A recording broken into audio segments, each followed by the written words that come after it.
Hello everybody, welcome to my summer house, although I think the sun's going to disappear soon, so it'll be my winter house. Sorry, we're officially now into spring, although somebody should tell that to the good people of Scotland because it still feels freezing to me. However, there's two things came up just yesterday and today, and so I'll just combine them to do. It's one thing in reference to the famous Workshire lazy bastard, and the other one relating to our favourite subject, Jehovah's Witnesses and beards.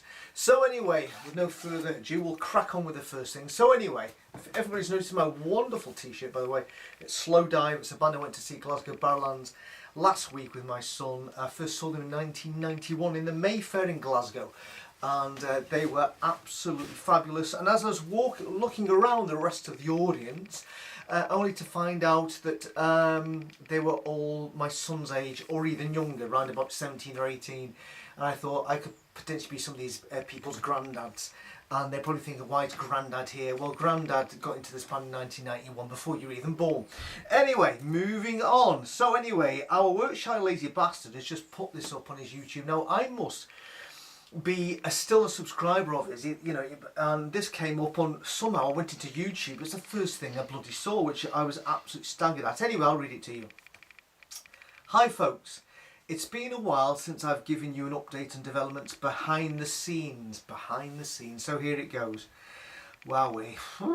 February has been a slow month for me because I've been battling a weirdly lengthy cold flu virus which has majorly impacted my productivity. So this is obviously February, which has affected his output. In fact, if you actually go back going back way back, his output's been pretty shit for a long time now. Well, what about his output's been shit, but his overall content is absolutely dog shit. So anyway, no change in consistency or shitness there. It says, I was really hoping to get a video up today, i.e. right at the end of the month, but unfortunately, despite my best efforts, it just hasn't worked out the way I wanted. Clearly, because he's been so hard pressed by trying to hold down a full-time job and still being a parent to his children, and that's why he hasn't been able to allocate the time to producing a video. Of course, we all know he doesn't work full-time. Anyway, it doesn't work any time at all, what am I about?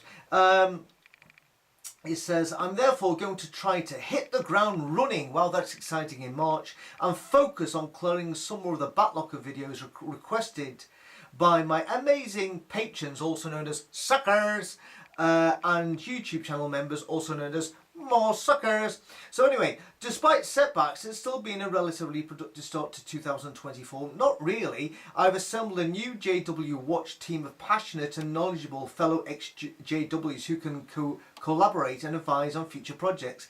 Clearly, they don't mind dealing with somebody who still wants to be the advocate, the advocate of going to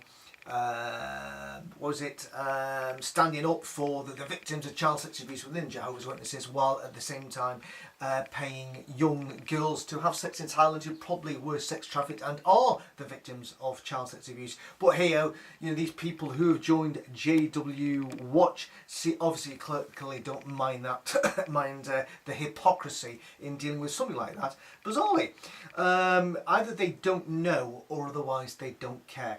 I've also resumed work on the second edition of the Reluctant Apostate. See the spell talking, this is ridiculous. The second edition of the Reluctant Apostate, which will be made available simultaneously in, looking forward to this folks, so if you live in England or Germany, good stuff, you can read it, so good and tack. So far, we're on schedule to release both versions and hopefully an audiobook in early 2025. So you'll actually be able to, on Amazon, literally pay to hear probably his voice going, hello there. Honestly, I just hope it's somebody else who's doing the audio, actually doing the audio apart from him, because it is a little bit monotonous, to be honest with you. But what's it going to be in this second edition of the Reluctant Apostate? What's going to be in it? Is he actually going to go down the role that he has been committing adultery with paying women for sex for a number of years, and also that infamous trip to Thailand. Will that be discussed in there? Will it be discussed about the 12 people, including me, tried to extort money out of, and of course that ongoing court case with the Magnificent Seven? Yes, it's all quiet on the Western Front. Maybe when the new version comes out, I'll actually inform people what's going on, because apparently at the moment not a lot's going on. Apparently the court is still waiting for him to present them with records, probably documents, to just show them, no, this can't be the documents. They're probably looking at it going, no, these surely can't be documents. There must be something else. Mr. Evans, what other material is there that you say these people are defaming you? Because it's not here, mate. So anyway, and also he's resumed work on this book. So in other words, I'd love to write a book. Oh my God. I'd love to have the ability to write a book, probably about my witnessy life, or maybe my love of music. But you know what? I don't have the time. You know why? Because I work full time. And I go on holiday next week, and when I come back, that's all my Saturdays and Sundays for the next 6.5 months are out the game. I'm going to have to work every single weekend now to the end of September, full time, working, 8 hours a day, 5 days a week. I'd love to be able to put out a book, but for some of us, Lloyd, we have to work for a living. We don't beg and scrounge off other people. So since January the 1st, the channel has grown by around 800 subscribers, which is great news and definitely motivates me to continue. Yeah, probably because you paid for those 800. I don't see how 800 people would subscribe to a content channel showing so little content. It's still challenging to settle into a rhythm. What sort of rhythm is he on about? Is that sort of is that the rhythm method practices by people who don't want to use contraceptives? I'm still challenging. It's still challenging to settle into the rhythm method after closing my production company in October. Settle into rhythm. What the fuck? You don't fucking work. Oh dear, I obviously no longer have a video editor, so a lot more time, effort and thought needs to go into each upload, even though there are fewer of them. Let me think about that one. For instance, there are people out there who will never ever ever have a video editor, will never use one. They do all the stuff on their own, and yet they're churning out content day after day, week after week, month after month, and some of these people still do extra work as well. So this is just utter bullshit. In the coming weeks, I will be revamping my store. Oh no, I've missed about there. Let's go back. I obviously no longer have a video editor, so a lot more time, effort, blah blah blah needed. For now, I am just doing my best to avoid burnout by churning out content according to my capacity in terms of time and mental health. You've got all the time in the world, really, because you don't work. When it comes to Monday morning, we're saying, what we do Monday? Well, I haven't got work to do. I don't get this. I'm doing myself on it. Burnout, what do you do? There are people who do videos and look after family and have all the responsibilities of a family, and yet do these videos, and yet here's a guy here, well obviously the kids don't live with him, and he doesn't work. This is the only thing he does, that people pay him to do this, and yet this guy is allegedly burnt out. What a load of shit. So anyway, in the coming weeks I'll be revamping my store, as I think merch is a really cool way for people to support the channel while getting something back in return. Well, my God, what's happened to all those t-shirts which had T-Bar is gracious? They've obviously been put in a bag somewhere and gone to banks for schools. And I'm sure the wee school that opens up and sees this bag inside that they can do the clothing will probably thinking, what the flying fuck is all this shit? And it is shit. So think about all the other things that it's going to be doing.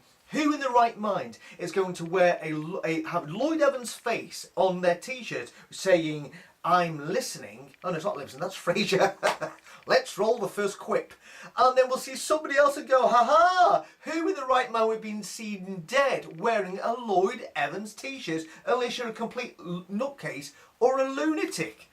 Who would do that? It's not really cool. It's just you trying to get more money by sponging off the people who actually go out and work, and you expect them to pay you for your shit. At least this t-shirt I paid for at the gig actually takes me back to a wonderful night with my son. Fantastic. Hopefully I'll keep this till the day I die. This is cool merchandising. The shit he sells isn't. It's just shit. So anyway, he says, I have also been giving some thought to the Patreon YouTube channel member tiers, or in other words, sucker tiers, and how they can be streamlined. If you are a sucker, I mean if you're a patron stroke member and there are specific rewards that you would like to see made available, or any areas in which I could improve, well, actually just take down the channel. That'd be a great start. As a content creator, please comment below, as I'm very interested in your feedback. Ironically, when you see all the comments on this, there's about 44. Yeah, I think there's 44 comments, and he's got how many subscribers? He's got 100,000. That shows, Lloyd, you may have 800 new subscribers, but nobody's listening or watching. You've got 44 comments on this massive new statement, and of course all the other comments, which I'm sure there's probably more comments that say "get to work, you lazy twat." I know it can't be viewed because of course he's spending. That's what he does. He spends all his time not working, but just going around banning people from his channel. Anyway. For now, I just want to sincerely thank all of you who've taken an interest in my channel, especially the 443 suckers of you currently suckering as suckers and sucker members. It's very difficult to keep dipping into my religious experience. No, it isn't, Lloyd, because you frequently do it because you're not going to, you know where your bread's buttered, so you continue to dip into that because that gives you the money so you don't have to work. Stop making this as though you're doing it on our poor behalf. You're having to go back and trigger yourself repeatedly on our behalf. No, you don't. I tell you what, mate, just leave it all, go and get a job, and then you won't get triggered.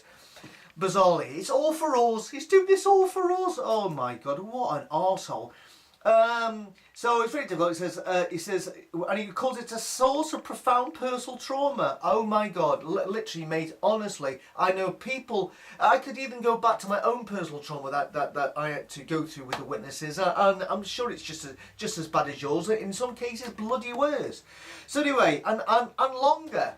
Anyway, so to produce resources that will help people escape abusive cults. No, they don't.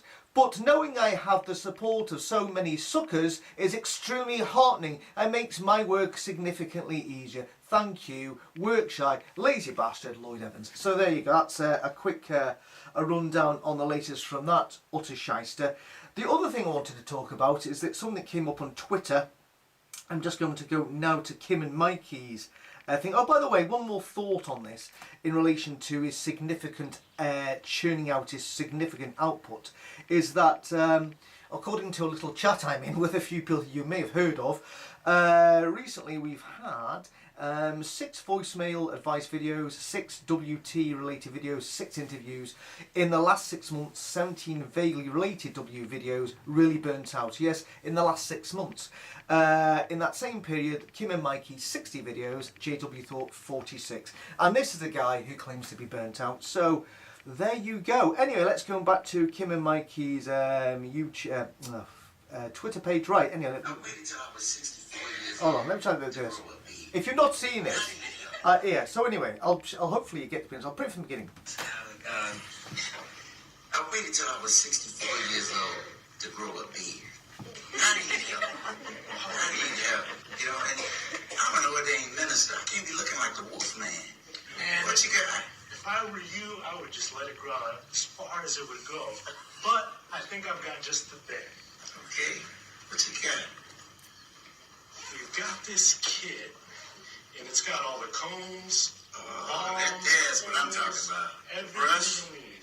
beard oil, beard and scruff cream, beard and face wash. Thank you. Thank you. That's what I need. But you said you were a minister? Where's your church at? Oh, are you familiar with Pflugerville? I am. I live here. Okay, right off of Finning and Black Locust.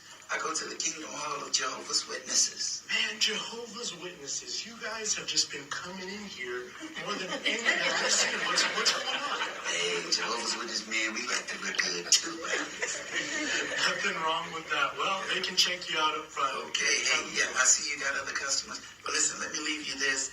This contact card takes you to our website. As of this morning, it was in 1,087 languages. Please take a look. Right, anyway, wow, fucking we. So anyway, what the guy never said there, I played it the first time and thought, no, If I was him, I would have said this, and that's the pretend hairdressing guy. But he comes out with it. He actually says, oh, recently I've had loads of you guys turning up here, right? So that's it. So what he should have said to the 64-year-old is, yeah, I've waited 64 years before I decided to grow a beard. And he should have said to him, wow, you're an ordained minister for 64 years, but now you've decided to grow a beard. What's changed in your religion that all of a sudden you've decided to grow a beard at 64? How come you weren't growing one when you were like 19 and 20 and 21, and then in your 30s, and then in your 40s, and then in your 50s? What's changed in your religion as a Jehovah's Witness, as an ordained minister, that you and all the rest of your chums are all of a sudden descending on, you know, hairdressing places all around his area to say, I've just decided to grow a beard now, it's getting a little bit scruffy, I don't look like the Wolfman here, have you got anything that can keep my beard nice and trim here, you know, an appropriate length, and what have you got for me? You know, this is the elephant in the room, and they don't deal with the elephant. They actually mention the elephant, but don't explain while the elephant is there. The elephant in the room is what has changed in Jehovah's Witnesses that all of a sudden, across the world, all of a sudden these guys are ordering hair products, are going to hairdressers and saying, what have you got me to keep this beard that I've just started to grow, and I've just turned 70 or 64, and nobody addresses the elephant in the room. What's changed your religion? Now that would have been a good one. If the guy turned around and said, so what's changing your religion that all of a sudden you've decided, you and your mates, to grow beards? For them to explain, yeah, we've just had new light from Jehovah. What do you mean new light? Surely he's consistent with these things. Yeah, well, we've just realised that it's now socially acceptable in the world to grow beards if you're a CEO of a company or whatever, and it's all right to do that. All right, but aren't you the group that has been no part of the world, so you shouldn't be influenced by the fashions of the world? And there is the elephant in the room. It's just bizarre. Honestly, you watch that now and you just really, really know that it is a complete load of bullshit. Let's just leave it that way. Anyway, unfortunately, I did say when I came in that I thought the cloud was going to come over and these sunglasses, these shades be a waste of time, which they are. But this Friday, boys and girls, I'm going to a place called, what's it called again? Playa Blanca in Lanzarote, and I'm just hoping for about 22 degrees of sun for a week. That would be lovely because it's been really miserable, to be honest with you, here for the past, oh God, 4 months or so. I really need to get some sun in my face. Obviously, applying factor 30 because I don't want to get skin cancer again. Anyway, enjoy the rest of your day. I'm off to collect my euros from Tesco's. And there's a great rate. If you're going to buy some euros and you live in Britain, buy them now. The rate's really, really good. Right, see you later. Goodbye, and slow dive. If you've never ever heard slow dive, and if you've got an Amazon thingy bobby, ask them to play Slow Dive. Fantastic band, especially the last 2 albums. Brilliant. Bye bye.